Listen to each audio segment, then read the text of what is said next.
Bonjour à tous, c'est avec grand plaisir que je vais être amené à modérer cette session et retrouver un certain nombre de visages connus et qui me sont chers. Sans plus tarder, je vais appeler ici à l'estrade Michel Sanson pour nous présenter ce qu'est France Exposome et qui est une infrastructure de recherche. Michel.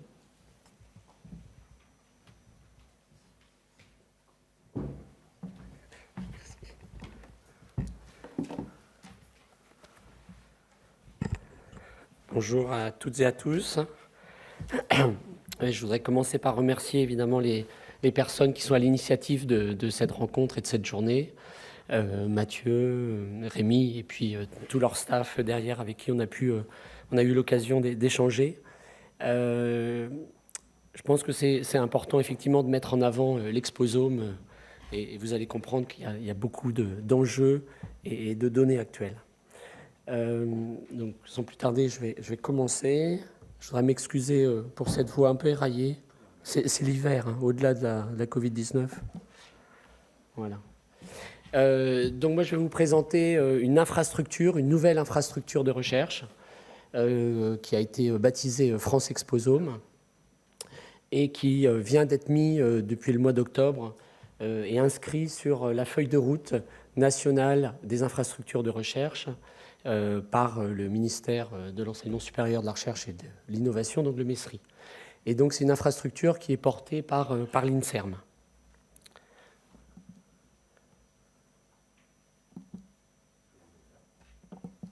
C'est bon. Outre moi-même, nous sommes deux à piloter cette nouvelle infrastructure.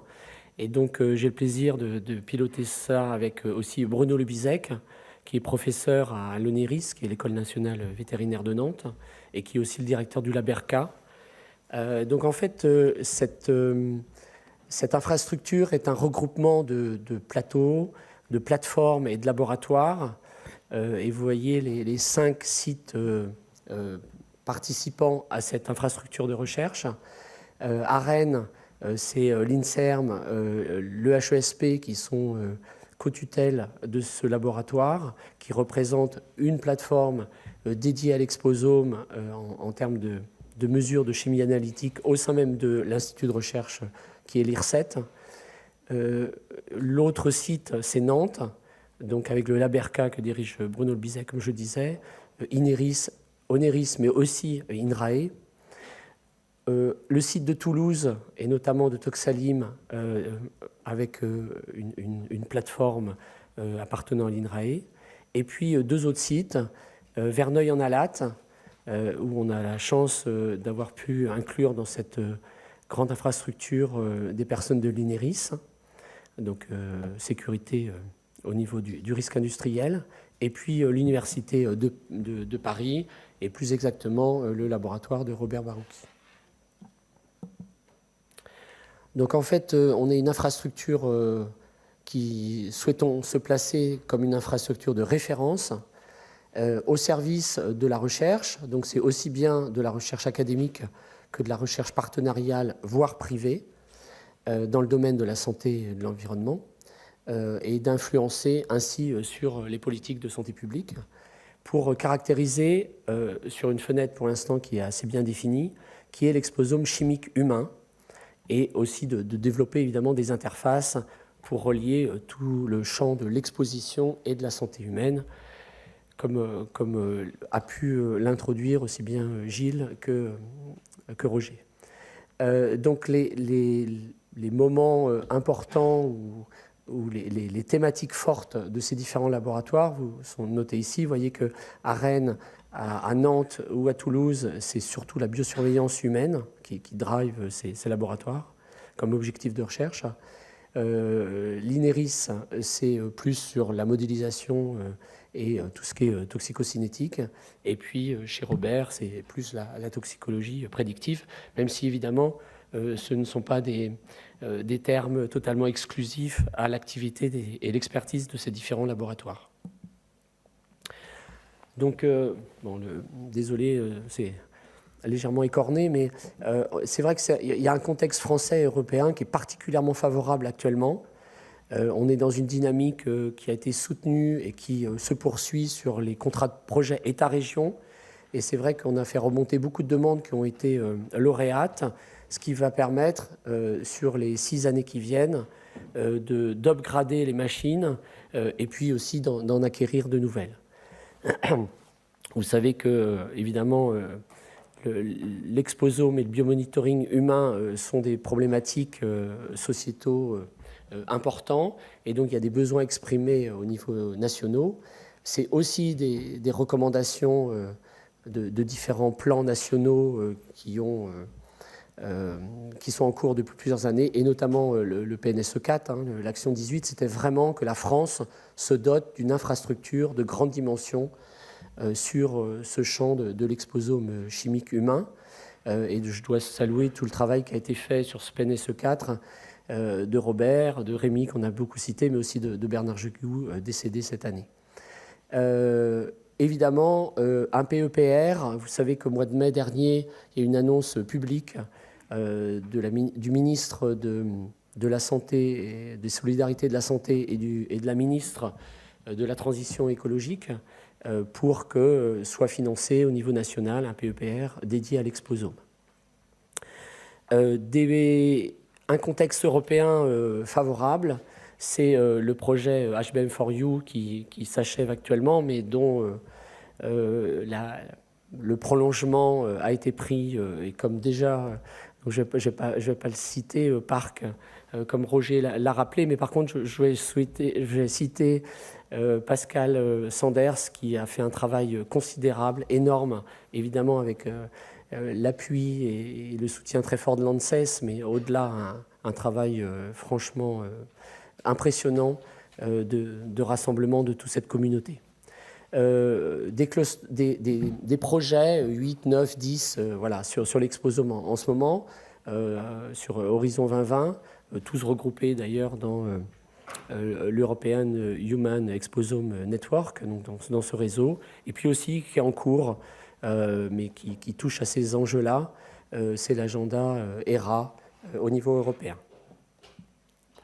Donc s'il y avait en quelques minutes, les présentations sont courtes, mais à présenter un espèce de résumé synoptique de ce projet, vous voyez, au centre des choses, c'est cette plateforme. Donc voilà, ça marche. Pardon. Voilà. Au centre des choses, cette plateforme France Exposome, dont la finalité, c'est bien de découvrir des marqueurs d'exposition chimique interne humain, et ceci aussi bien dans un champ ciblé, donc des cibles déjà privilégiées, des molécules déjà bien définies, ce qu'ont fait déjà les plateformes depuis de nombreuses années, que sur une stratégie dite non ciblée, c'est-à-dire là on va être sur la définition de nouvelles signatures, certaines avec des molécules connues et puis d'autres des molécules inconnues, d'où le fait de travailler sur des profils et des molécules émergentes. Évidemment, derrière tout ça, il y a une génération de données qui est colossale, et donc des besoins en bioinformatique et en analyse de ces données qui, évidemment, doit correspondre à, un peu comme on l'a vu avec le génome, doit correspondre à l'immensité des nombres de données produites. Donc, je vous le disais, c'est dans un champ environnement, mais aussi alimentation, d'où évidemment les liens forts avec l'ANSES, et puis dans la santé. Et c'est vrai qu'on n'a pas encore cité un des acteurs majeurs sur ce champ-là, c'est évidemment Santé publique France, qui d'un point de vue de biosurveillance est très demandeur de travailler avec une plateforme de ce type-là. Mais également dans un champ plus restreint, mais tout aussi important évidemment pour notre santé, qui est l'Institut national du cancer. Donc cette plateforme aura des relations fortes avec des cohortes existantes. Tout le monde dans cette salle connaît la cohorte nationale Constance, mais aussi des cohortes qui peuvent être regroupées ou des cohortes plus restreintes sur des pathologies données. mais aussi avec des plateformes et donc des infrastructures de recherche déjà inscrits dans la feuille de route du MISRI, qu'est France Génomique, mais aussi MetaboHub, par exemple, sur les marqueurs d'effet. Et puis, comme je le disais, hein, l'intégration des données et la genèse de ces données représentent des enjeux colossaux, et donc un lien particulier avec l'Institut français de bioinformatique pour tout ce qui va être stockage, traitement des données, partage des données. Et donc, tout ça pour faire quoi?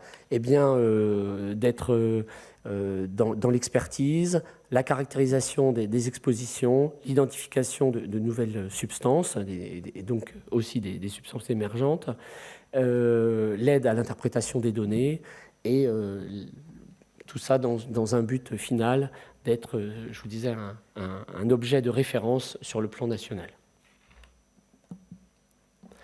Donc déjà, l'ensemble des sites regroupe plusieurs centaines de mètres carrés de laboratoire.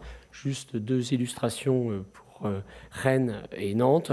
Vous voyez, voilà, on a déjà des machines, des équipements qui sont sur du très haut débit, en spectrométrie de masse, haute résolution.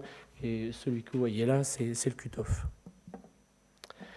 Donc tout ça pour aller vers une caractérisation de l'exposome chimique, je vous disais, avec des a priori lorsqu'on est en ciblé, mais aussi sans a priori lorsqu'on est à plus grande échelle.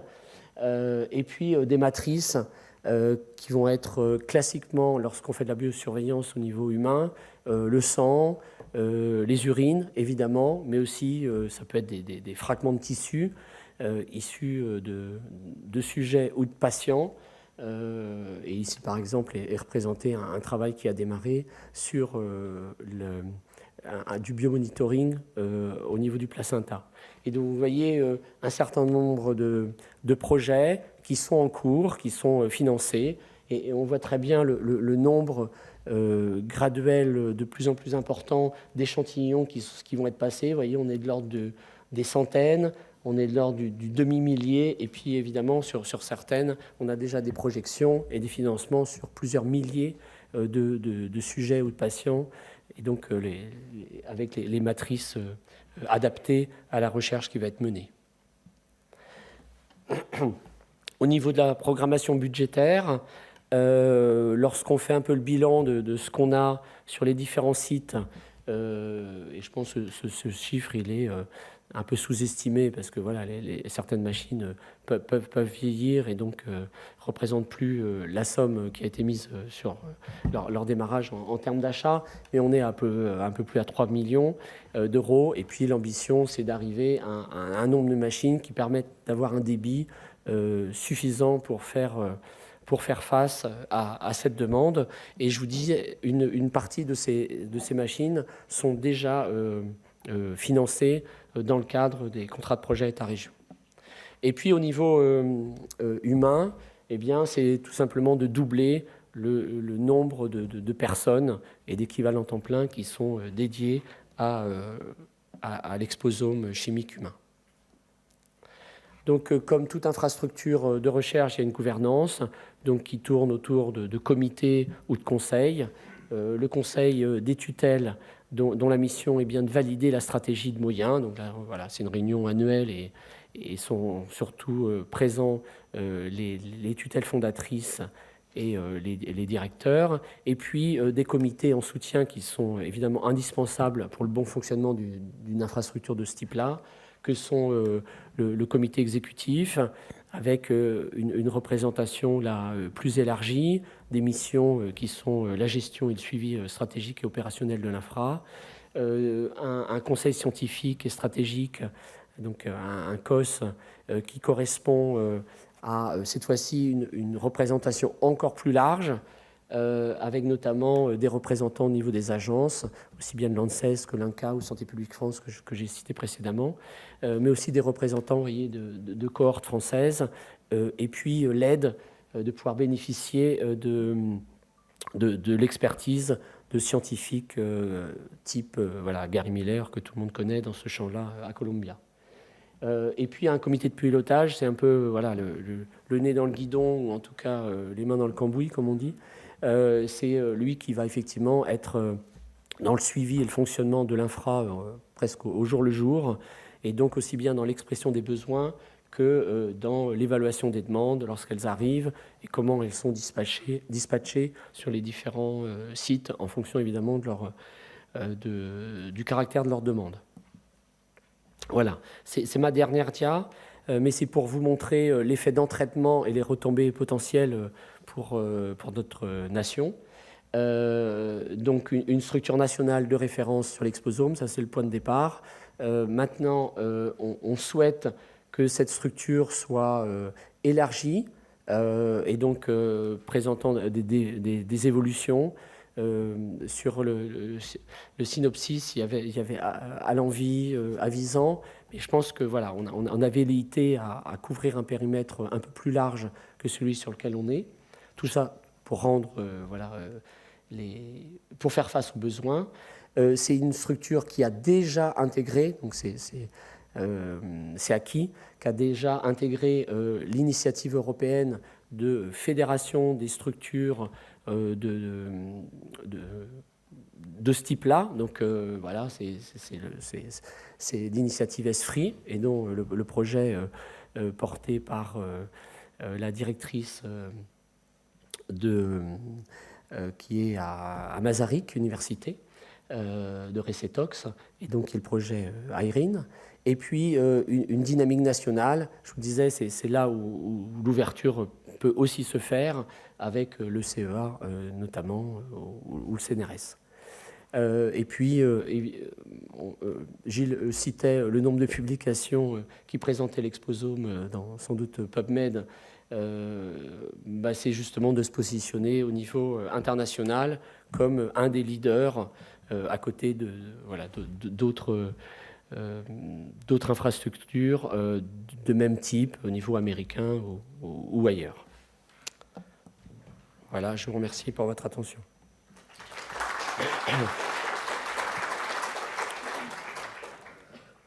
Merci Michel.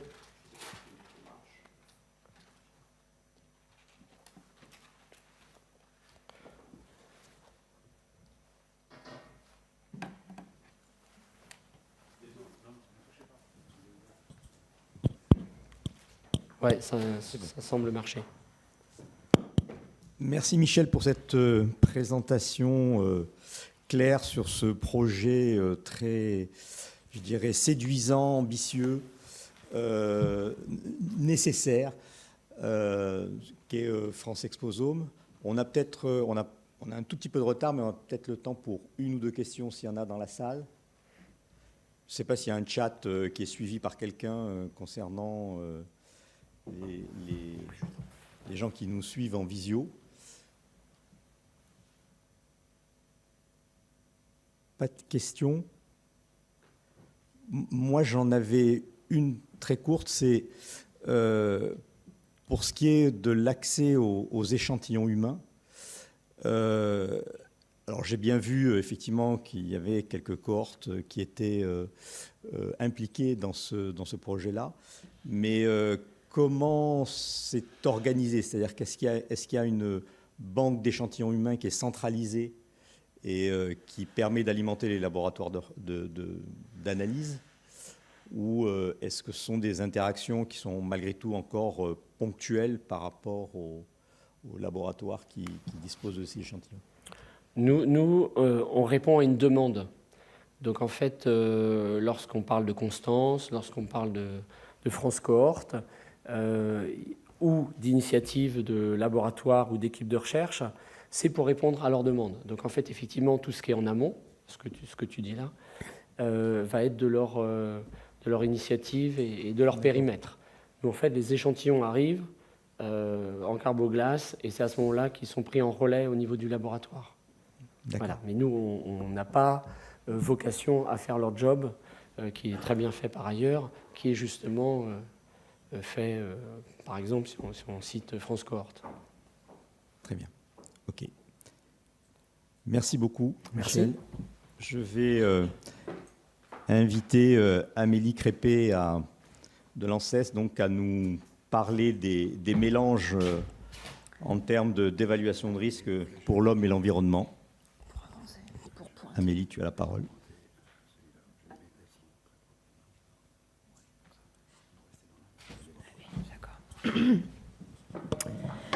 Bonjour.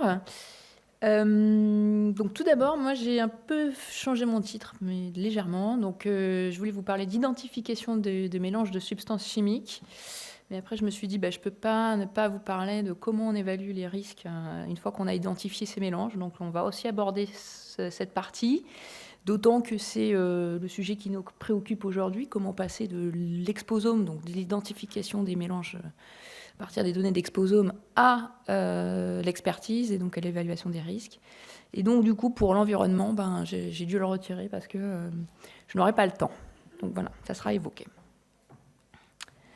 Donc tout d'abord, qu'est-ce qu'un mélange ? Donc un mélange, c'est un groupe de substances chimiques, ici, auxquelles des individus sont coexposés de manière aiguë ou chronique. Et les mélanges, ils sont individus dépendants, c'est-à-dire que les individus ne sont pas exposés au même mélange, puisqu'ils dépendent de leur comportement et de leur environnement. Et puis, ils évoluent avec le temps. Donc, au cours du temps, on ne sera pas exposé au même mélange. Et donc, quand on s'intéresse aux mélanges, on se pose beaucoup de questions. Et j'ai essayé de les prioriser. Donc, j'identifie, moi, 3 questions majeures. Comment définir les mélanges à étudier ? Donc voilà, ça va faire partie de cette présentation. Quels sont les effets des mélanges, que j'évoquerai aussi ? Et puis, comment évaluer les risques des mélanges ? Donc pour l'identification, comment définir les mélanges à étudier ? Si on prend l'étude de l'alimentation totale qui étudie la contamination des aliments et donc l'exposition par l'alimentation de la population française, on a plus de 400 substances qui sont recherchées.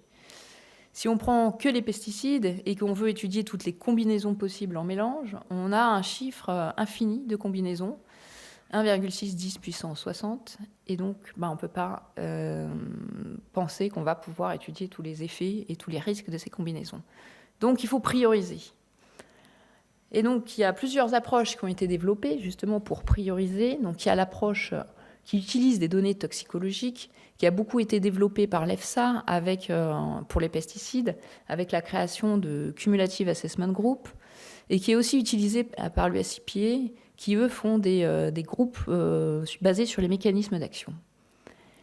Il y a l'approche exposition, donc, qui est plutôt une approche exposome, dans les projets exposome, qui est utilisé dans les projets exposome, et puis qu'on a aussi, nous, développé à l'ANSES pour partir de mélanges réalistes. Et puis, la troisième approche, c'est la combinaison des deux. C'est donc à la fois d'utiliser les données de toxicologie et à la fois les données d'exposition. Donc on a aussi développé dans le cadre du projet Remix, qui est un projet européen sur les mélanges, et l'EFSA propose aussi cette démarche. Donc, en quelques mots, lorsqu'on parle des données toxicologiques, si on reprend ce qu'a proposé l'EFSA, et dans tout le dernier guide de l'EFSA qui va sortir, j'espère, à la fin de l'année, auquel on a participé, on a 3 niveaux. Et on définit le gold standard comme on regroupe les substances par le mode ou le mécanisme d'action commun. Donc, on va utiliser, par exemple, les AOP. Le problème, c'est que on n'a pas les données, l'information pour toutes les substances, donc on va se baser à l'effet spécifique commun. Donc on va augmenter l'incertitude sur, j'en parlerai tout à l'heure, l'hypothèse d'additivité des doses ou des effets, mais on va avoir plus de données plus de substances pour lesquelles on connaît l'effet commun spécifique. Et puis si on n'a pas, on va se placer au niveau de l'organe cible. Donc on augmente l'incertitude sur certaines conditions nécessaires pour l'additivité, et on augmente aussi le nombre de substances dans le groupe. À partir des coexpositions, là, on va devoir utiliser des outils statistiques, et donc ça fait partie de l'approche. L'approche exposome, par exemple, utilise l'analyse des corrélations par réseau. C'est une représentation graphique avec des nœuds et des liens entre les substances. Donc les nœuds représentent les substances et puis les liens, les traits, ce sont les liens. Et puis, à l'ANSES, on a proposé une approche par réduction de la dimension, puisqu'on veut déterminer les mélanges principaux, les substances principales, et par classification. Alors, qu'est-ce qu'on cherche à faire avec toutes ces méthodes? C'est que, par exemple, si on prend 2 pesticides, ce graphique représente la densité, donc plus on a une pointe là, par exemple, plus le nombre d'individus est important. Et on a 2 pesticides avec un premier groupe d'individus qui sont faiblement exposés aux 2 pesticides, puisqu'on est sur le côté moins. On a un autre groupe d'individus qui sont fortement exposés au premier pesticide maléique hydrazide, mais faiblement exposés au chlorprophane. Et un autre groupe d'individus qui, eux, sont co-exposés fortement aux 2 pesticides. Et donc, c'est ce groupe-là d'individus qui nous intéresse. Et évidemment, là, on voit que là, il y a des corrélations fortes entre ces 2 pesticides pour ces individus. Sauf que dans la vraie vie, on n'est pas exposé à 2 pesticides, on est exposé à une multitude de substances, d'où le besoin de faire appel à des méthodes statistiques pour traiter les grandes dimensions. Une autre approche, puisque nous, on combine la réduction de la dimension, mais aussi la classification de profils de coexposition. Donc ici, on est sur 79 pesticides auxquels la population est coexposée par son alimentation. Et on a classé les individus en 3 groupes, donc 2 sont représentés ici. Un groupe bleu foncé qui se situe plutôt dans la moyenne, puisque là on est en log, donc si on est à 0, c'est plutôt la moyenne, avec des expositions plus faibles pour certaines substances. Donc là on a les pesticides, donc un pic ici, c'est pour ce pesticide-là, on est en dessous de la moyenne de la population. Et ce qui nous intéresse particulièrement, c'est la population bleu ciel, qui a des expositions plus élevées que la population bleue, et où on voit qu'il y a plusieurs pics d'exposition élevés pour ces individus, donc des coexpositions à, si on prend là ici, 3 pesticides, ce qui peut former un mélange de 3 pesticides. On peut élargir en rajoutant les pesticides où il y a des pics plus petits. Donc voilà l'idée. Et sauf qu'on est exposé à des pesticides via l'alimentation, et pas de la même manière, on le voit ici, parce qu'on a des régimes alimentaires différents. Donc on a voulu aussi aller classer la population en fonction des régimes alimentaires, et pour chaque régime alimentaire, mettre en parallèle ces mélanges majeurs. On peut définir la population française en 7 groupes d'individus, c'est ce qu'on a obtenu avec les données de 1K, de l'étude de consommation de la population française. Et ici, 2 exemples. Donc on applique les mêmes méthodes de statistiques, mais ici sur les aliments, et on voit qu'on a un groupe, le groupe 2, composé de 55% d'hommes et âgés en moyenne autour de la trentaine, qui eux consomment 36% de leur alimentation est consommée de junk food, on va dire, avec des sodas, pizzas, sandwichs, hamburgers.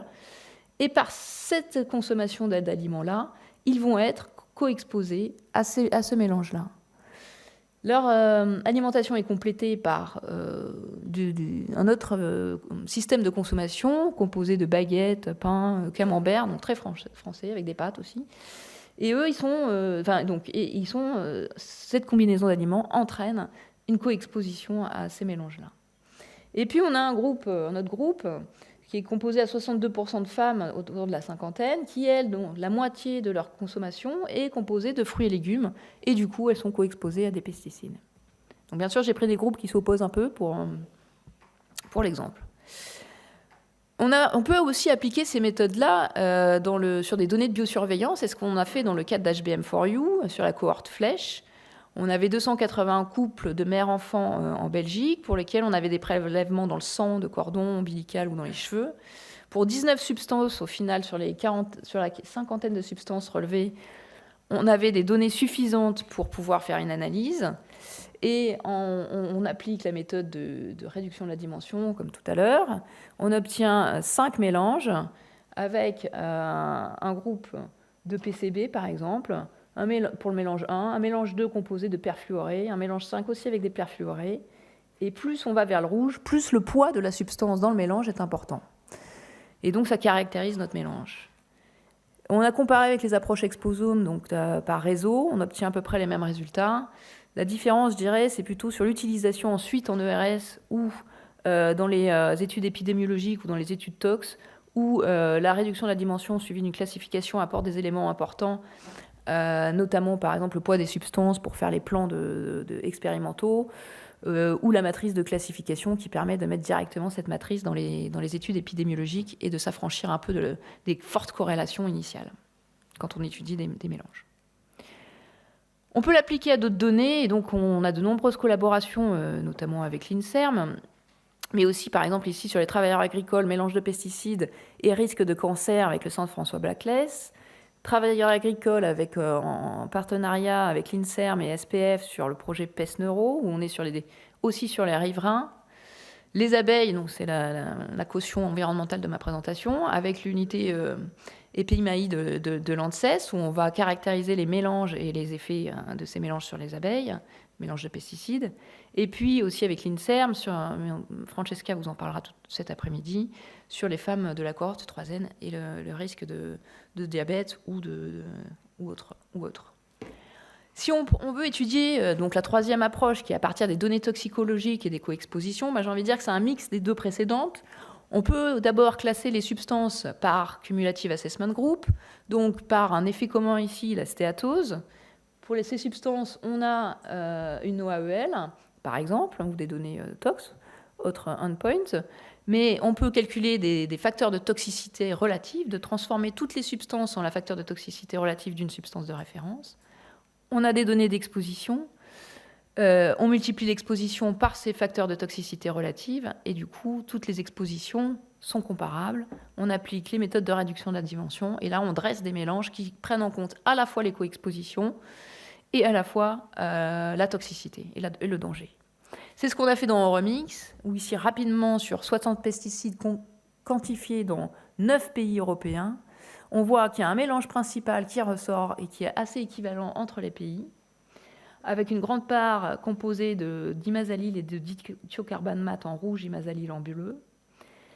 Et donc c'est quand même rigolo, je ne sais pas, mais étonnant, parce qu'en fait, finalement, on a ce mélange majeur qui est retrouvé chez tous les pays, et excepté la Grèce, qui, eux, consommant plus de concombres, sont plus exposés au dithiocarbamat.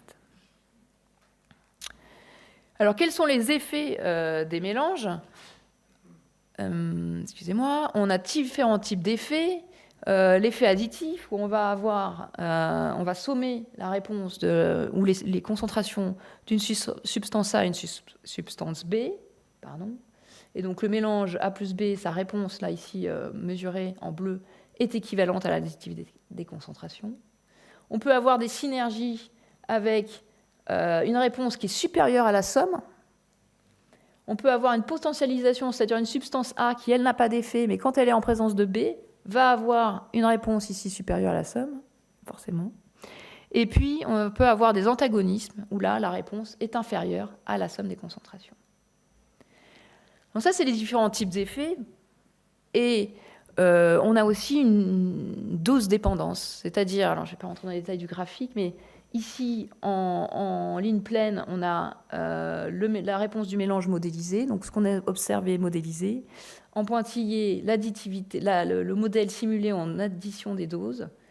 Et on voit qu'à faible dose, donc ici c'est un zoom sur la faible dose, on a bien le modèle additif qui marche, qui fonctionne. Par contre, quand on va vers les fortes doses, on a un effet plus que synergique. Donc aussi, on a une dose dépendance dans la réponse du mélange, donc il faut prendre en compte. Mais il y a un consensus aujourd'hui pour pouvoir faire de l'évaluation des risques, faire les premiers pas de l'évaluation des risques des mélanges. L'additivité des concentrations est très souvent observée, et c'est ce que statue l'EFSA, tout ce que je vais dire là. Très souvent observée par rapport à des réponses plus qu'additives ou moins qu'additives. Et elle est conservatrice par rapport à l'additivité des effets qui implique une action indépendante. Donc, en l'absence de preuves scientifiques et sur des possibles interactions, l'additivité des concentrations peut être utilisée par défaut pour le RS lorsque les modes d'action sont similaires ou les doses d'exposition sont faibles, comme on l'a vu. Comment évaluer les risques des mélanges ? Il y a plusieurs approches. L'approche wall mixture, donc mélange entier. Le mélange est traité dans son ensemble comme une substance. Donc on va définir la valeur toxicologique du mélange. C'est non extrapolable, donc ça pose souci.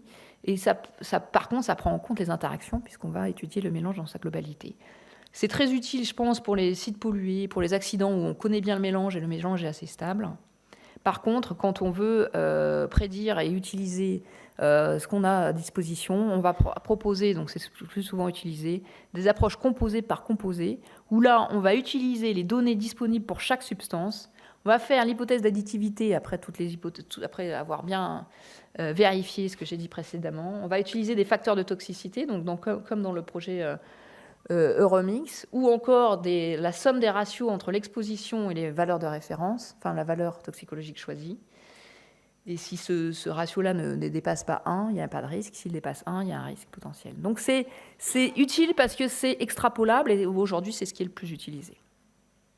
Et on l'a appliqué à un mélange de pyrétrénoïdes, ici 4 pyrétrénoïdes, où on s'approche encore plus de l'exposome, donc on ne prend pas que l'exposition alimentaire, mais aussi l'exposition par d'autres sources, air intérieur, air extérieur, poussière, médicaments vétérinaires et médicaments pour l'homme. On s'est intéressé à l'effet neurotoxique. On utilise les NOAEL établis par l'EFSA dans tous ces rapports sur les cumulative assessment group. On calcule le risque par facteur de toxicité relative. Ici, dans notre cas, on avait un risque écarté. Et ce qui est intéressant aussi de noter, c'est que là, donc, on a la répartition des substances pour les 50% des individus les plus exposés. On voit que la deltamétrine est prédominante dans le risque lié à ce mélange. La permétrine ici, peu importante, elle contribue peu au risque.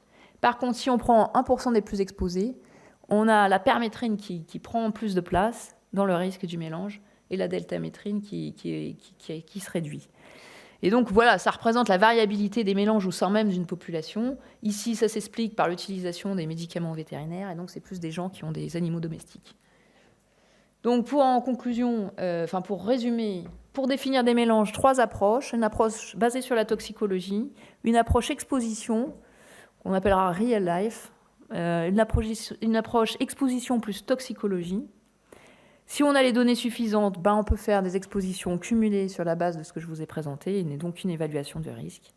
Sinon, on peut se diriger vers des tests de toxicité, des études épidémiologiques pour avoir plus de données, et puis aussi, important, les études de toxicocinétique, car aujourd'hui, la toxicocinétique des mélanges est peu renseignée. Conclusion et perspective, donc les mélanges, un enjeu sociétal, c'est aussi pour ça qu'on est ici, donc je passe vite. Des outils et des données existent et peuvent être utilisés en ERS, je vous les ai présentés. Il faut la nécessité de continuer les efforts, comme on l'a dit déjà ce matin, et avec des beaux projets de collaboration européenne et internationale futurs, comme le projet PARC. L'EFSA va aussi plancher sur les années à venir, sur un roadmap pour les années à venir sur l'ERS des mélanges. Et puis aussi, on parle d'harmonisation au niveau européen sur la réglementation pour prendre en compte les mélanges. Voilà, merci. J'espère que je n'ai pas été trop longue.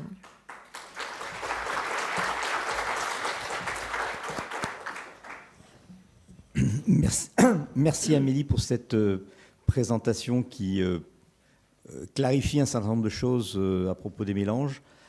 On n'est pas très en avance, mais temps pour une question peut-être. Il y a une...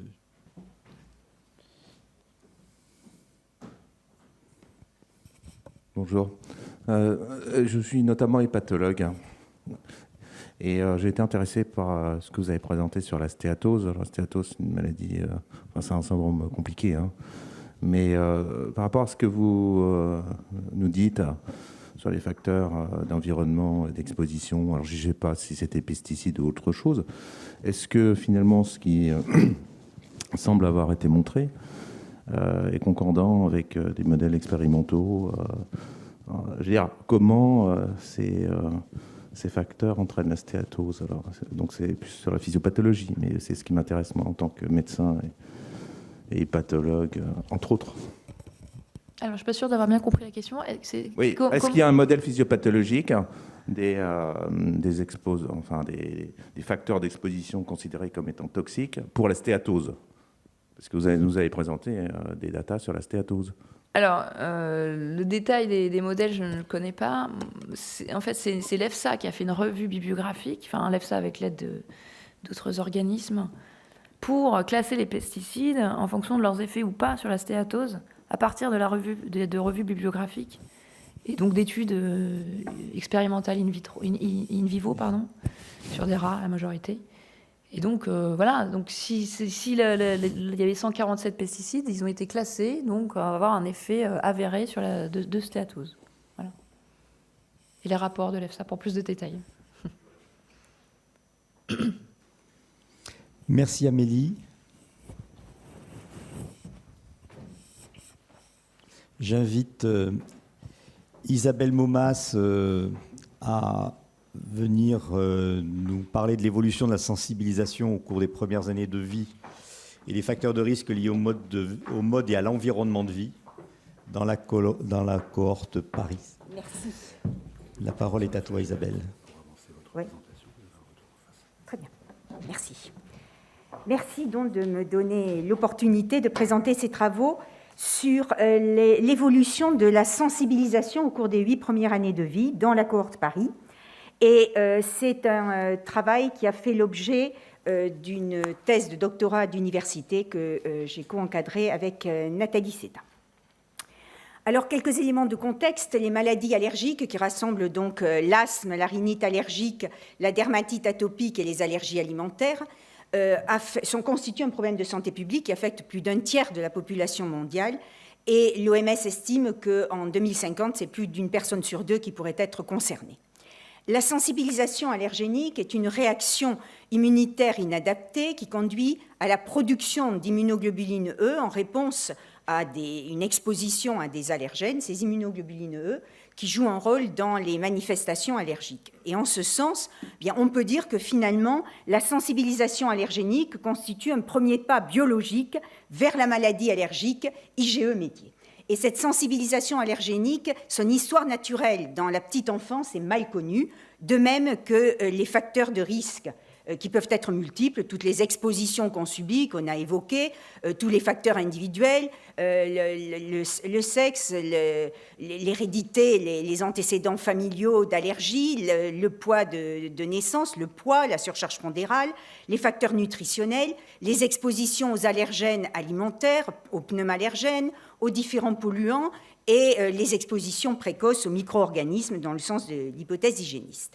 Donc, dans ce contexte, nous avions mis en place ce projet ASC qui se fixe 3 objectifs. D'abord, décrire la sensibilisation chez le nourrisson à 18 mois, chez l'enfant à 8-9 ans, et identifier des profils de sensibilisation.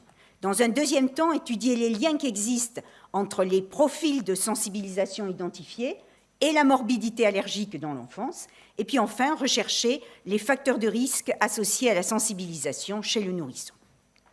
Alors, le travail s'est fait dans la cohorte Paris, qui est une cohorte francilienne qui regroupe plus de 3000 nouveau-nés, sains, nés à terme et recrutés entre 2003 et 2006, et qui ont bénéficié d'un suivi prospectif à la fois sur le plan sanitaire, environnemental, comportemental, avec des auto-questionnaires administrés très régulièrement, tous les 3 mois la première année, tous les 6 mois la deuxième année, puis une fois par an, et avec des bilans clinico-biologiques, dont l'un à 18 mois, l'autre à 8-9 ans, avec dosage des IgE sériques. Donc la population d'études pour ce travail correspond aux 1860 nourrissons à 18 mois et aux 1007 enfants à 8-9 ans pour lesquels on dispose des dosages sériques d'IgE.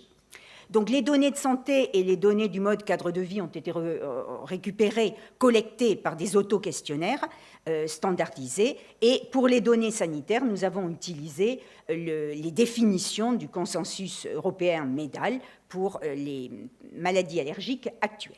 Les données de sensibilisation sont issues des dosages des IgE sériques par méthode immunoenzymatique, après un pré-screening, un criblage par 3 trofatopes pour les allergènes alimentaires, par le fadiatope pour les pneumallergènes, et en cas de positivité, étaient déterminés les IgE spécifiques de 12 trophallergènes et les IgE spécifiques de 4 pneumallergènes à 18 mois et de 7 pneumallergènes à 8-9 ans.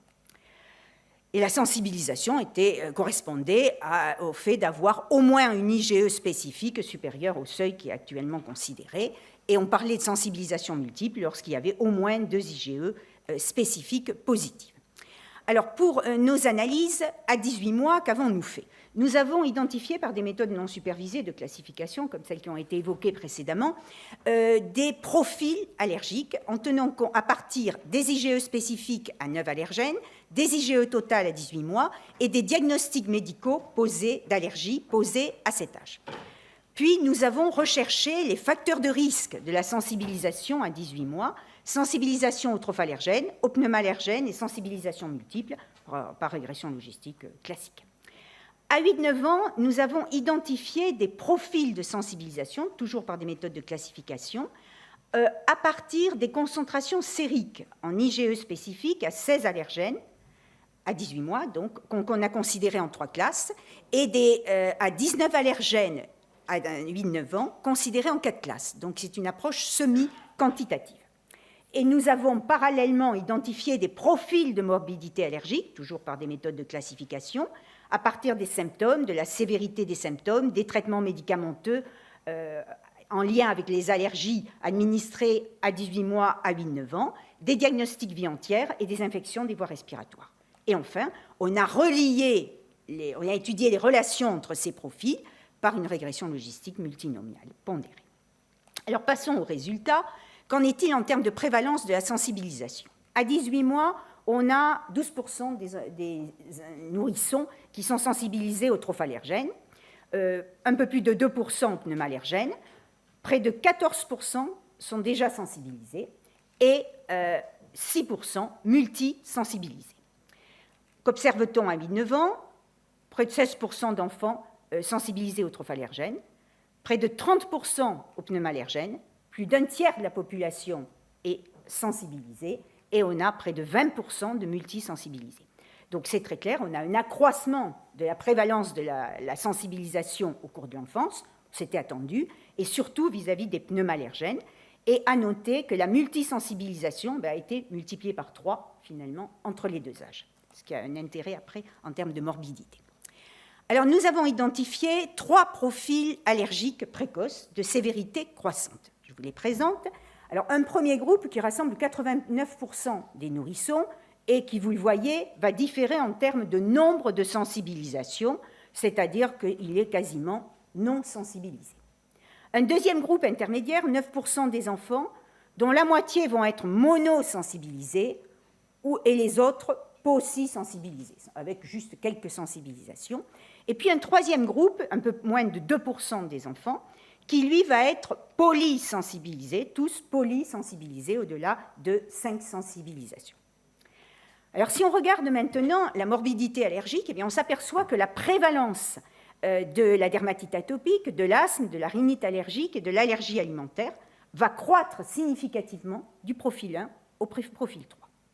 Et dans ce profil 3, donc de polysensibilisés, c'est là qu'on va trouver le plus d'enfants qui vont présenter plusieurs maladies allergiques simultanément, plus de 54%, alors qu'il n'y en a que 27% dans le profil intermédiaire et moins de 4% dans le premier groupe. Alors, par rapport à cette sensibilisation à 18 mois, quels sont les facteurs de risque? Alors, nous avons identifié finalement 6 facteurs associés à la sensibilisation aux trophallérgènes. Nous avons le sexe masculin, la présence d'antécédents familiaux d'allergie, et un poids élevé à la naissance qui majore le risque de sensibilisation, alors que ce risque diminue avec la naissance par voie basse, la garde collective en crèche et l'introduction plus tardive, au-delà de 6 mois, de la viande dans l'alimentation, dans la diversification. Pour la sensibilisation aux pneumallergènes, qui est quand même peu fréquente à cet âge-là, on retrouve un effet protecteur de la garde collective et puis un effet majorant, eh bien, c'est la présence, le contact assez étroit avec des chats qui pénètrent dans la chambre du nourrisson, qui majore le risque de sensibilisation aux pneumallergènes. Enfin, pour la sensibilisation allergénique multiple, on va retrouver les 3 facteurs qui vont majorer le risque, donc le sexe masculin, les antécédents familiaux d'allergie et le poids de naissance élevé, et le risque va diminuer avec la garde collective, avec l'accouchement par voie basse et avec le fait d'avoir une fratrie plus élevée. Alors passons maintenant, avant de les discuter, aux résultats obtenus tout au long de l'enfance, au cours des 8 premières années, nous avons mis en évidence 5 profils distincts d'histoire naturelle finalement de la sensibilisation, des profils qui vont différer en termes de type d'allergène, de temporalité, de multiplicité et de concentration sérique en IgE. Alors, je vais vous présenter successivement ces profils. Vous aurez à gauche les sensibilisations aux IgE à 18 mois, à droite aux IgE à 8-9 ans, et la couleur vous donne une idée de l'intensité de la sensibilisation.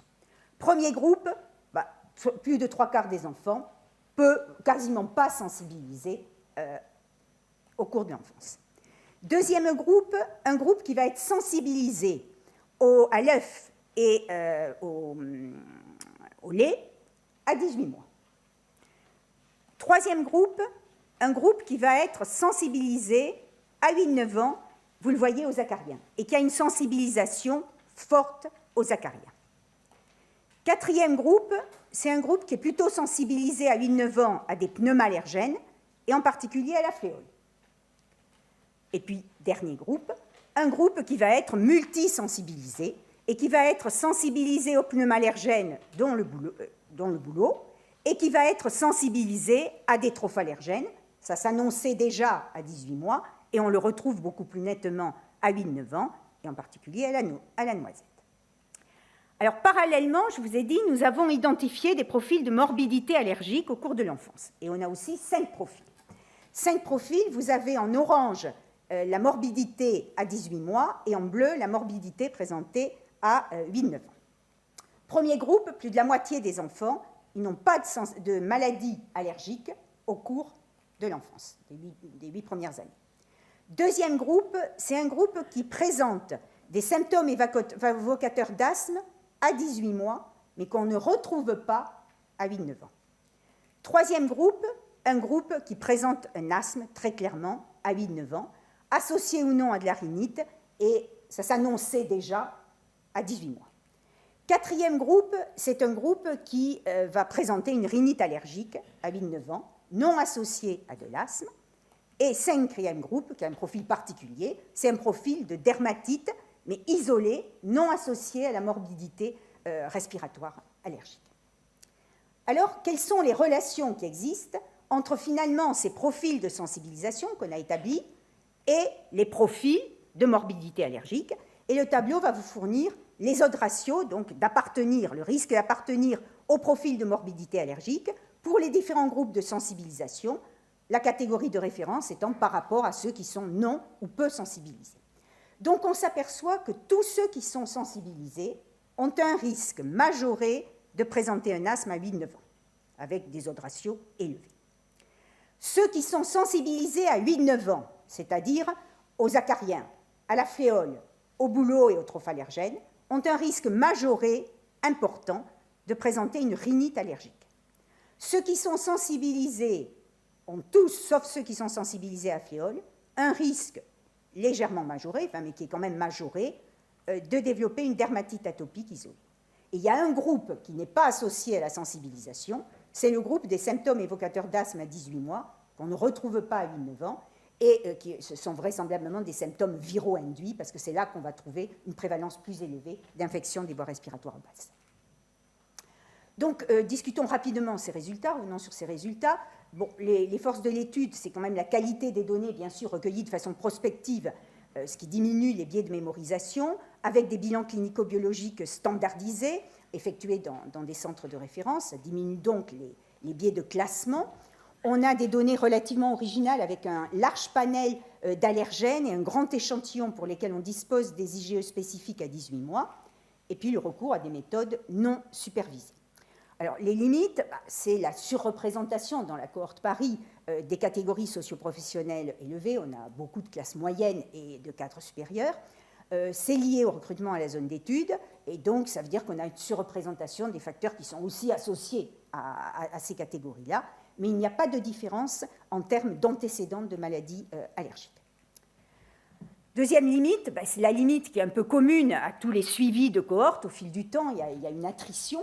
Alors une attrition qui est cependant sans lien avec les maladies allergiques, mais qui est pour beaucoup, pour plus de la moitié, vous le voyez, due au déménagement des familles. On a une forte mobilité en Île-de-France et plus de la moitié ont abandonné l'étude pour raison de déménagement en province ou à l'étranger.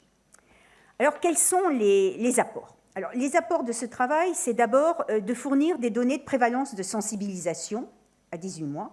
Et en France, je pense que c'était une première, et on a quand même près de 14% des nourrissons qui sont sensibilisés. Le deuxième apport, c'est en termes d'étiologie de la sensibilisation. Alors, on retrouve le rôle des facteurs individuels avec des associations qui sont finalement en conformité avec la littérature. Le sexe masculin et les antécédents familiaux de maladies allergiques sont des facteurs de risque bien décrits dans la littérature. La littérature est plus ambiguë pour le poids élevé à la naissance, mais l'augmentation du tissu adipeux pourrait être responsable d'une diminution de la tolérance immunologique. Ensuite, on a 3 facteurs qui vont être clairement associés à une diminution du risque de sensibilisation, et ce sont 3 facteurs qui sont associés à l'exposition précoce aux micro-organismes.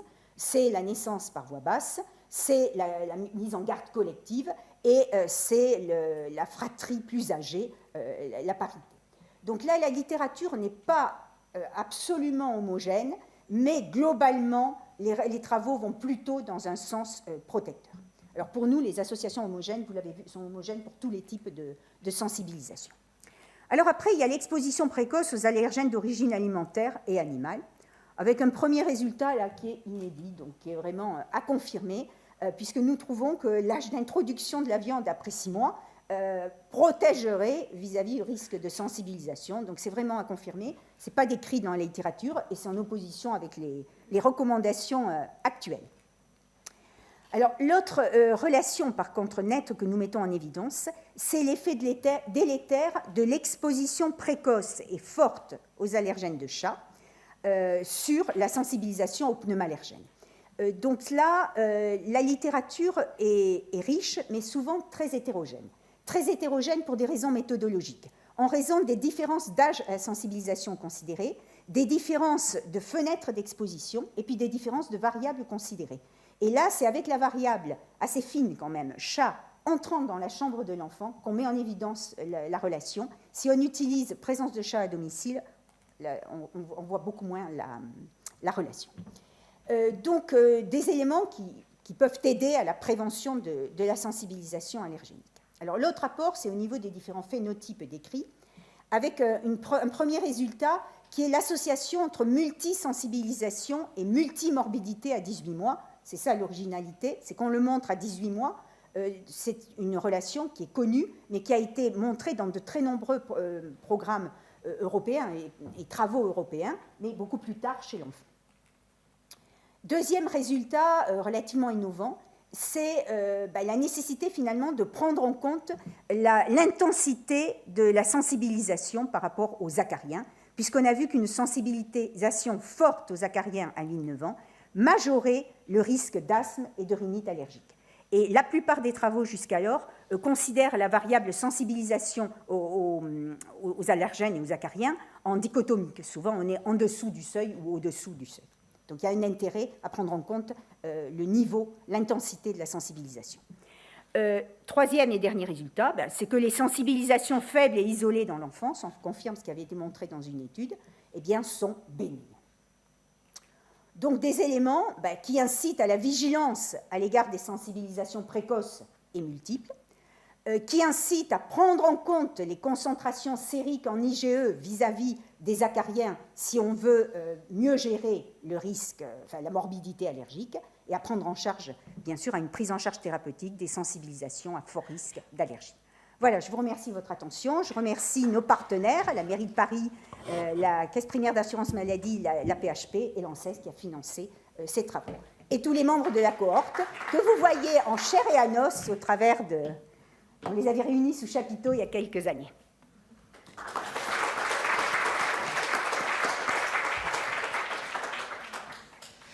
Merci Isabelle pour cet éclairage exposome et sensibilisation et allergie.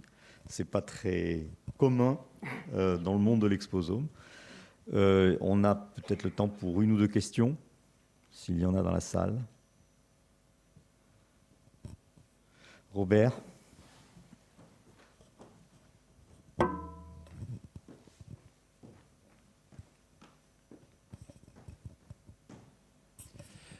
Merci beaucoup Isabelle, c'est toujours très intéressant. Moi, je me demandais, au fond, la partie exposition est peut-être celle qui mériterait peut-être une encore plus large... parce qu'au fond, est-ce qu'il serait possible d'avoir des moyens d'analyser de l'environnement, etc., de ces enfants de manière beaucoup plus globale pour avoir Absolument. quelque chose de plus... Non, mais c'est ce qui sera fait. Mais là, pour le moment, c'était sur la fenêtre des 18 mois. On a fait une analyse très classique, finalement, sur la recherche, tester les expositions. Mais maintenant, ce qui va être intéressant de faire, c'est de croiser avec les profils de sensibilisation tout au long de l'enfance et de tenir compte de l'histoire des expositions. Là, les modèles étaient ajustés sur les différentes expositions, mais on est un peu limité à 18 mois. Et maintenant, c'est la suite du travail qui doit être fait pour étudier cet ensemble d'expositions. Puisqu'on dispose quand même, dans la cohorte, d'un panel d'expositions assez important quand même. Exposition aux pollutions atmosphériques, extérieures, intérieures, on a quand même pas mal d'éléments. Mais il pourrait y avoir une approche plus biologique, c'est à ça certainement, Robert, que tu pensais. Il pourrait y avoir une approche aussi plus biologique, puisqu'on a des biotech à 18 mois, à 29 ans, et maintenant on les constitue à 15-16 ans. Merci. Oui. Je crois qu'il y a Mathieu. Merci Isabelle pour la présentation. Une question sur finalement, on voit bien à travers cette présentation la question de la fenêtre d'exposition. Finalement, en quoi, à un moment donné, une exposition qui va se dérouler avec des conditions qui sont précisées ou qu'on pourrait préciser encore plus, va produire un événement de santé qui est différent de si on avait la même chose dans une autre fenêtre de la vie. Et la question que moi je me pose, c'est de dire finalement, est-ce que cette histoire d'exposition à un moment donné relativement précoce, finalement, il va falloir qu'on la prenne en compte plus tard, lorsque l'individu qui a été sensibilisé à un moment donné va être exposé à d'autres choses, à d'autres cumuls, à d'autres additions, comme tout à l'heure Amélie nous en a parlé. Absolument, c'est absolument indispensable. Alors, pas par rapport à la sensibilisation, mais par exemple l'exposition à la pollution d'origine automobile, qui était quand même une des idées fortes lors de la mise en place, une des hypothèses à tester lors de la mise en place de cette cohorte. On l'a étudiée très tôt et très clairement, c'est pas sur la sensibilisation, mais elle joue sur le risque d'asthme, sur le risque de maladies allergiques, et on est obligé dans les modèles qui vont étudier la prévalence de la morbidité ou l'incidence de la morbidité allergique jusqu'à l'adolescence, de tenir compte de cette fenêtre d'exposition qui est incontournable. Parce qu'il semble que ce soit celle-là qui soit déterminante, mais après, il faut faire la part de ce qui revient à l'exposition en début de vie et de l'exposition qui va ensuite s'ajouter ultérieurement. Mais c'est très important de le prendre en compte. Merci Isabelle, on a un tout petit peu de retard, donc on va passer à l'intervenant suivant, qui est Thierry Fournier, qui va nous présenter l'impact des phtalates sur la grossesse et la croissance fœtale.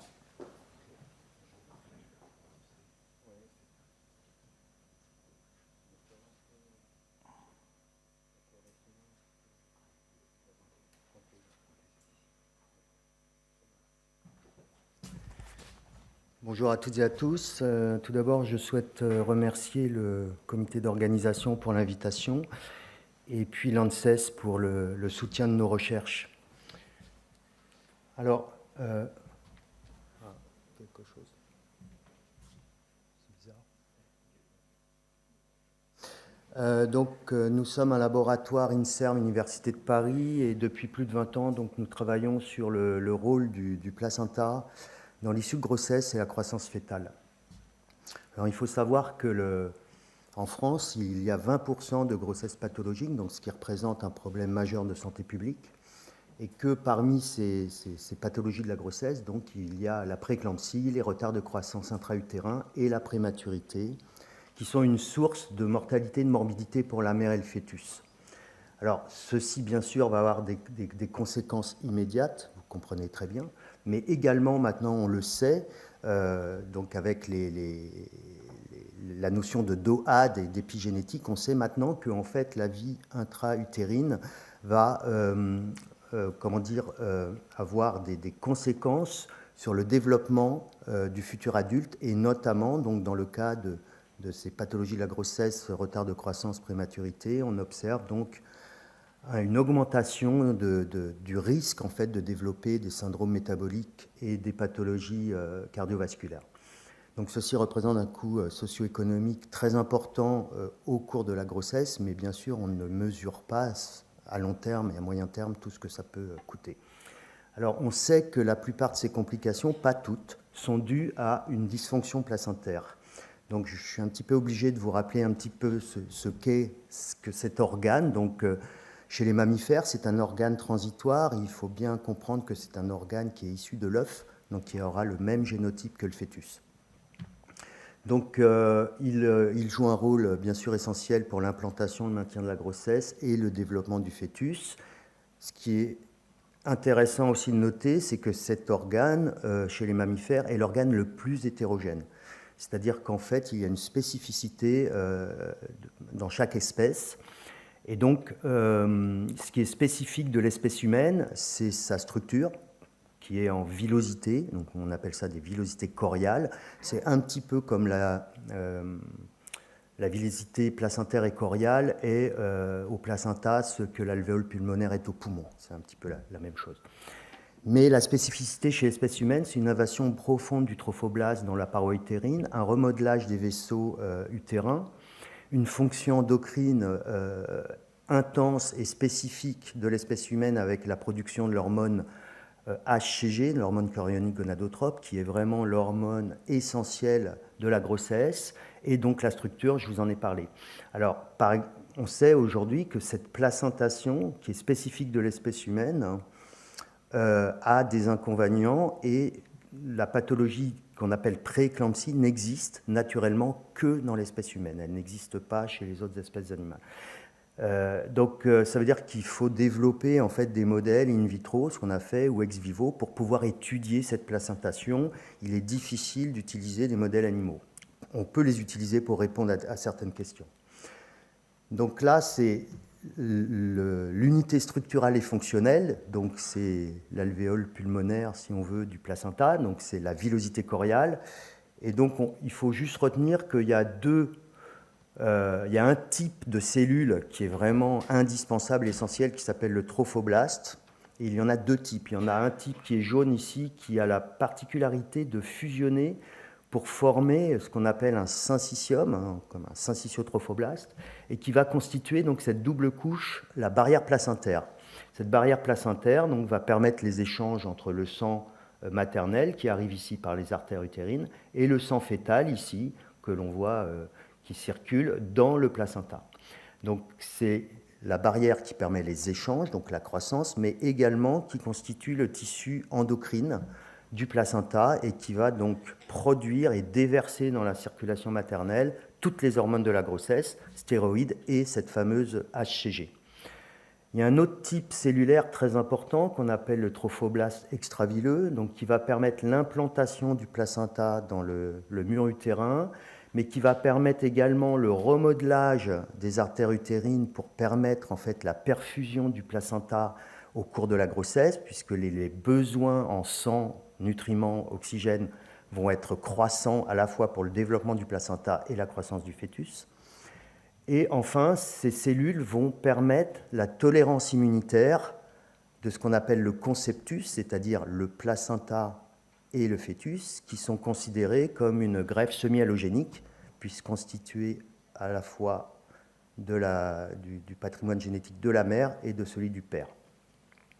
Et on sait maintenant qu'un défaut de différenciation de ces trophoblastes va être responsable en fait de pathologies de la grossesse, comme les retards de croissance et la prééclampsie. Et notamment, on va s'intéresser au renouvellement de ce syncytiotrophoblaste ici, donc en fait au renouvellement de la barrière placentaire tout au cours de la grossesse, et ceci se fait par un mécanisme de fusion cellulaire. Alors, parmi tous les facteurs qui jouent un rôle dans le contrôle de ce développement placentaire et de cette différenciation trophoblastique, il y en a un qui s'appelle le PIPAR gamma, qui est en fait un récepteur nucléaire qui appartient à la superfamille des récepteurs aux hormones, comme les hormones stéroïdiennes ou la vitamine D, les hormones thyroïdiennes ou stéroïdiennes. Et en fait, ce qu'on a montré, c'est que ce récepteur nucléaire contrôle à la fois l'invasion des trophoblastes extravilleux et la formation par fusion du syncytiotrophoblaste, et également contrôle la transcription de l'HCG, qui est un gène cible. Et ce qui est intéressant, c'est que les ligands de ce récepteur nucléaire ne sont pas des hormones, mais des acides gras oxydés naturels, comme des eicosanoïdes, comme des prostaglandines par exemple. Les médicaments qui sont des agonistes de synthèse, ceux qui appartiennent à la famille des thiazolidinediones, sont des ligands également agonistes de PPAR gamma. Il y a des antagonistes de synthèse également, mais ce qui est intéressant ici, c'est qu'on voit ici que des perturbateurs endocriniens tels que les phtalates, et notamment le DEHP et le MEHP, donc monoéthyl hydroxyphtalate, peuvent être des ligands de PPAR gamma. Alors, quand on dit ligand, on ne sait pas si c'est un agoniste ou un antagoniste, mais c'est quelque chose qui interagit, qui peut activer ou désactiver. Voilà. Et donc, les phtalates, qu'est-ce que c'est, comme vous le savez? Donc, c'est en fait des produits chimiques industriels qui sont utilisés pour rendre les plastiques durs, plus malléables et flexibles et moins cassants. De fait, il y en a partout, donc vous pouvez le constater ici. Et l'absorption dans le corps, puisqu'on les retrouve dans les fluides corporels, se fait par ingestion, inhalation et par voie cutanée, l'élimination dans les urines et les selles. Ce qui est intéressant ici de voir, c'est que en fait, ces phtalates sont présents dans les équipements médicaux et notamment dans les tubulures qui peuvent servir à perfuser les enfants prématurés. Donc c'est quelque chose qui est relativement problématique.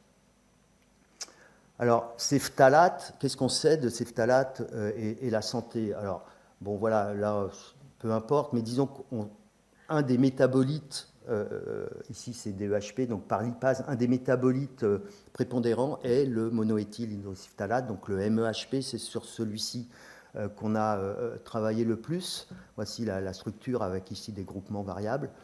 Et donc, ce qu'on sait, c'est qu'il va jouer un rôle sur la fertilité, à la fois masculine, féminine, augmenter les phénomènes d'allergie. Et puis, chez la femme enceinte, on le retrouve dans les urines de la femme enceinte, une accumulation dans le placenta et dans le sang de cordon, ce qui signifie qu'il passe la barrière placentaire. Donc, il y a un passage transplacentaire de ce MEHP. Il y a des corrélations, un certain nombre d'études qui montrent des corrélations avec un accroissement de fausses couches et de prématurité ou de petits poids de naissance. Et au niveau mécanisme moléculaire, un certain nombre d'auteurs ont montré qu'il y avait une interaction avec ces récepteurs nucléaires qu'on appelle PPAR et que ça interagissait aussi avec le métabolisme des lipides, le transport des acides aminés, etc. Donc quelque chose de relativement complexe. Donc nous, l'objectif du projet donc, qui a été financé par l'ANSES, ça a été d'étudier l'effet du MEHP sur la différenciation et la fonction endocrine du trophoblaste et sur l'activité de PPAR gamma. Donc on a développé des modèles in vitro d'études de la formation de ce syncytiotrophoblaste qui constitue la barrière placentaire. Donc vous voyez ici, on isole des trophoblastes à partir de placenta issus de césarienne. Et puis, ces trophoblastes vont avoir la capacité de s'agréger et de fusionner pour former, un peu comme dans les muscles, hein, donc un grand cytoplasme avec des noyaux regroupés. Et pour objectiver cette capacité de former ce syncytiotrophoblaste, on calcule un index de fusion. Et en fait, vous verrez après, donc en fait, la particularité de ces cellules, c'est qu'elles expriment, quand elles sont individuelles, un facteur de transcription qui s'appelle GATA3, puis elles perdent cette expression et elles acquièrent l'expression d'un autre facteur de transcription TWIST1 quand elles sont fusionnées. Et en même temps, on peut suivre la production de l'HCG qui est produite préférentiellement par le syncytiotrophoblaste.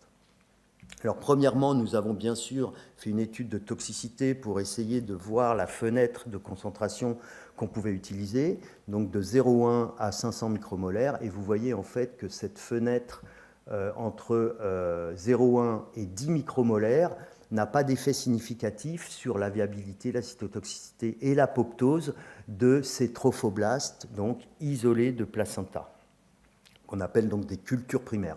Donc on a utilisé ces concentrations qui sont des concentrations que l'on retrouve dans les fluides biologiques. Alors là, c'est une expérience qui permet d'objectiver la fusion et de quantifier cet index de fusion. Donc vous voyez ici le fameux facteur de transcription GATA3 en vert et le twist 1 en jaune. Et puis les noyaux sont en bleu et la desmoplaquine permet de voir le contour des cellules. Et vous voyez ici qu'en fait, on a ici donc dans le contrôle un certain nombre de cellules qui sont isolées et puis un certain nombre de cellules qui ont fusionné. Et vous voyez ici qu'on a beaucoup plus de cellules fusionnées, donc des noyaux jaunes, que de verts. Ça, c'est normal, puisqu'on a utilisé un agoniste de pipargamma, donc c'est notre contrôle positif. On sait que l'agoniste va favoriser la fusion par rapport au contrôle. L'antagoniste, c'est notre deuxième contrôle, négatif cette fois. On a du vert, mais pas de blanc. Et effectivement, on inhibe la fusion. Donc ça, c'est pour valider notre modèle. Et vous voyez ici que les différentes concentrations de MEHP vont avoir des effets complètement différents. Ici, on a beaucoup de vert, donc des cellules mononucléées qui ne fusionnent pas. Ici, on a beaucoup de jaune, blanc. Donc ici, ça fusionne. Donc vous voyez ici qu'on a en fait un effet inhibiteur sur la fusion à faible dose et un effet activateur à forte dose. Après, on a voulu regarder, puisque les phtalates peuvent être des perturbateurs endocriniens qui modifient l'activité des récepteurs nucléaires comme PIPAR, avec donc un modèle de transfection d'un gène GFP fluorescent, donc en vert, qui est sous le contrôle d'un élément de réponse à PIPAR gamma, c'est-à-dire que quand on met un ligand de PIPAR gamma, on active le gène GFP, et on le voit, et quand on met un antagoniste, on l'éteint par rapport au contrôle. Ça, c'est nos contrôles.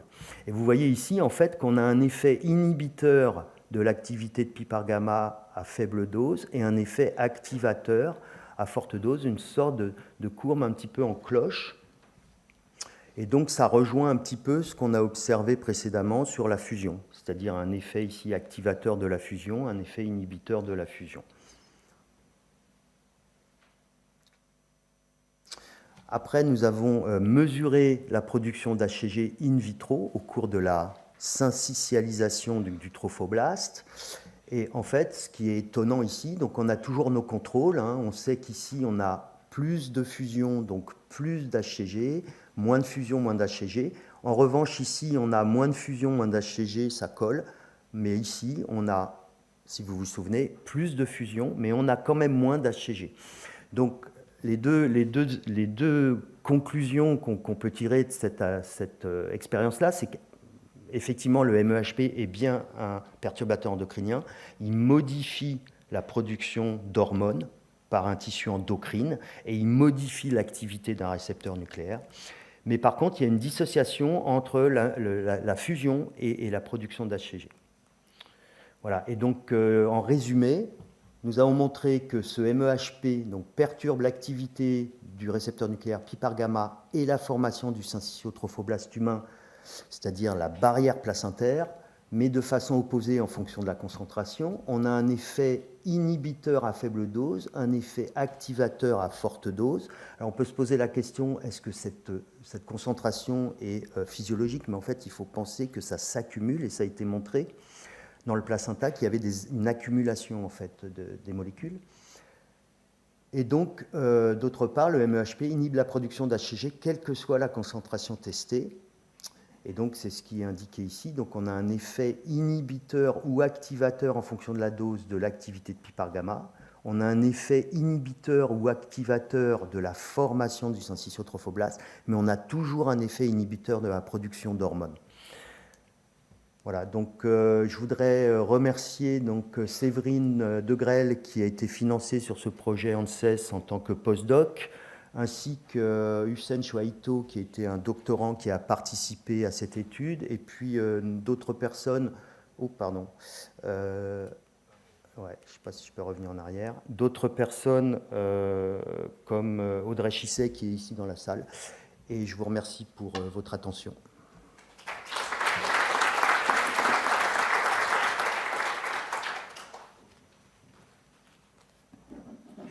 Merci beaucoup pour ce tableau complet de l'effet des phtalates. Alors là, en l'occurrence, c'est principalement du MEHP.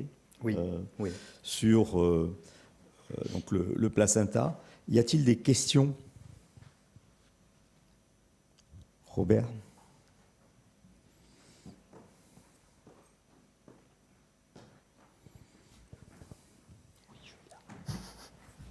En fait, Thierry, tes résultats suggèrent qu'il y a un autre, à 10 micromolaires, tu as un autre effet qui passe par autre chose que PPR gamma et qui doit peut-être expliquer une partie de cette dissociation. Sinon, on a un peu de mal à modéliser ça. Je suis content que tu poses la question parce que c'est effectivement un peu évident. C'est-à-dire qu'en fait, on a des effets inverses sur l'activité du récepteur nucléaire, mais on n'a aucune preuve que c'est ça qui médit l'effet qu'on observe in fine. Et en fait, effectivement, donc, ça a été montré, il y a des effets qui sont dépendants ou indépendants. Et en fait, là, je ne l'ai pas montré parce que c'est des résultats qui sont préliminaires, mais on montre en fait que sur des temps extrêmement courts, sur 15 minutes, 30 minutes, on a un effet sur la voie des MAP kinases qui est modifié. Donc, ce sont des molécules lipidiques donc, qui peuvent très bien en fait, perturber au niveau membranaire des voies de signalisation comme ça. Et effectivement, on observe des effets aussi un petit peu en forme de cloche à ce niveau-là. Donc, effectivement, c'est beaucoup plus complexe que ça.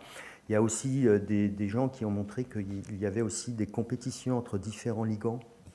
Il peut y avoir... Alors, PPAR gamma est un récepteur nucléaire qui a une poche ligand énorme, donc qui peut accueillir, vous avez vu l'acide arachidonique, mais qui peut accueillir plusieurs ligands en même temps, etc. Et donc, on peut très bien imaginer, en fait, qu'il y a des compétitions comme ça entre différentes molécules endogènes ou exogènes qui dépendent, bien sûr, de la concentration aussi.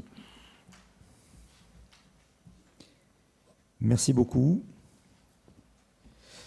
Très bien. Je voudrais donc remercier l'ensemble des intervenants pour cette session, pour la qualité de leur présentation, pour avoir respecté le temps.